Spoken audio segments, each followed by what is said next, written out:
Hello and welcome to the Sunday, March 29th edition of the COVID-19 Daily Situation Report for Thunder Bay Regional Health Sciences Centre. My name is Tracy Smith, Information Officer for the hospital's response, and I am, of course, here with Dr. Stuart Kennedy, who is Incident Manager. Dr. Kennedy, we now have confirmed COVID-19 cases in the community and one in our hospital. What changes? Well, thank you, Tracy. This isn't unexpected.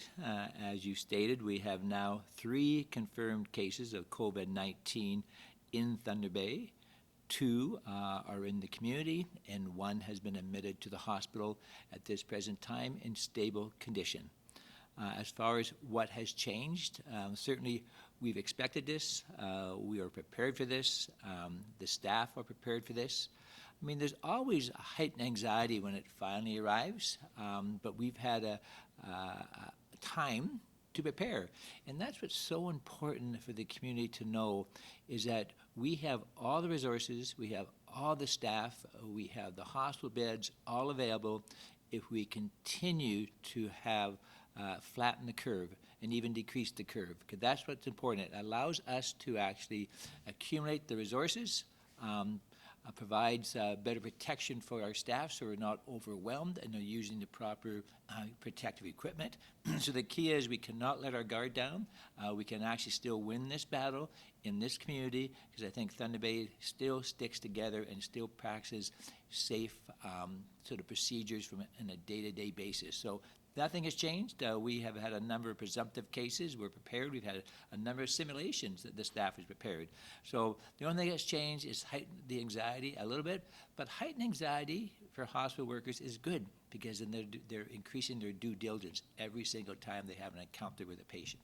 So essentially then treating a presumptive case, which means someone presumed to be COVID-19 positive before test results are in, and treating someone who actually is positive is virtually the same, and we've been doing that for some time now.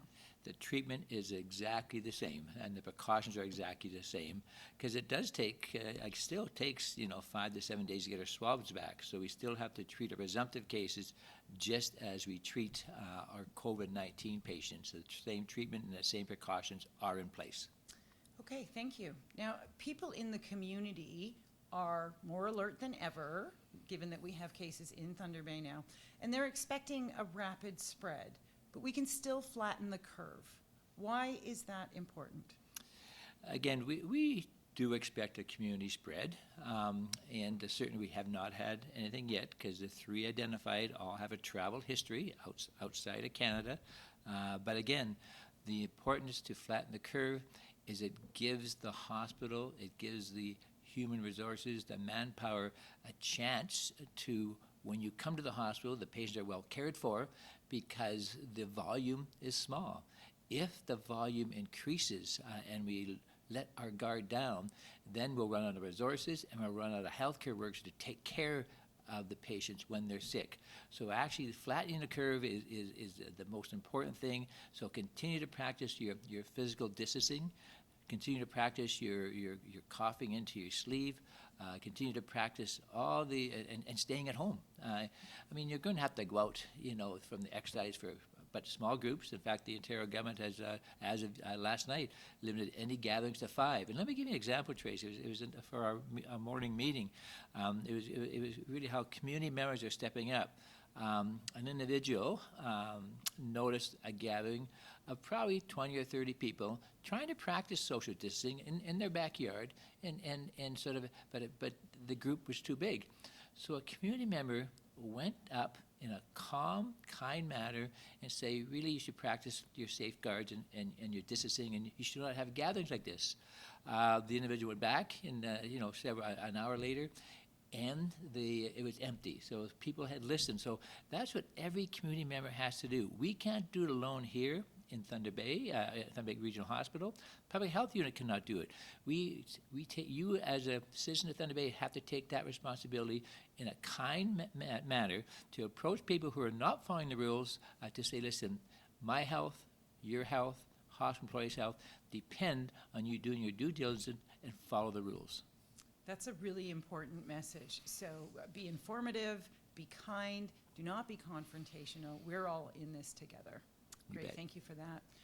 So as a hospital, we are also taking further steps to protect patients and healthcare providers. Can you tell us about further travel restrictions that will be implemented?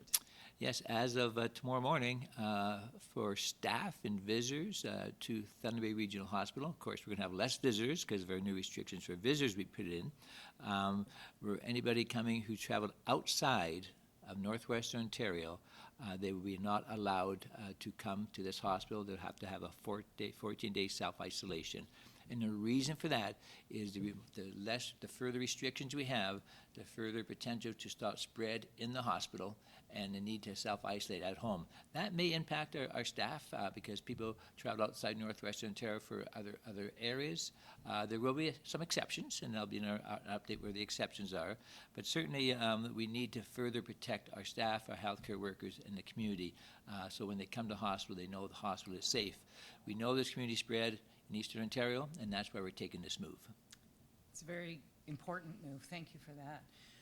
So also in the community, we're hearing a lot of discussion around cloth masks and the use of cloth masks and procedure masks. Can you tell us about that? Again, it all goes down to flattening the curve. You know, supplies are still a concern, but if we all are continue to follow the due diligence, we should be okay with supplies. But just in preparation, if we don't have enough supplies, especially surgical masks, we've gone to outside sort of companies to begin that production. And these cloth masks are, as best they can right now, sort of made to the best evidence we know that will protect against droplet, okay? But these masks are not for direct patient care. These masks are for when you come into the hospital, into the environment, into a patient care area, not direct patient care, that they'll still protect you from contamination and droplet into your face, and it also helps you stop touching your face, which you know is a high area of contamination. So these cloth masks, again, are not for the direct hands-on patient care in COVID-19 patient or presumptive cases, but it's when you're at the nursing desk, when you're in the emergency room, certainly even our housekeepers, they'll feel a sense of more security when they have these masks on, and I think it gives, and I think they're probably more comfortable than the surgical masks we're having right now. So we're just being prepared for the worst, but I think the staff will feel reassured when we have our supply issue addressed. Thank you. I think that it's really key that we are hoping for the best, of course, preparing for the worst, and that is really the explanation behind so many of the measures that are in place right now. Absolutely. Fantastic. Good thing we have a great team behind us. We sure do. Okay. Well, to the community, please continue all of your diligence with physical distancing and join us again tomorrow. Thank you. Thank you.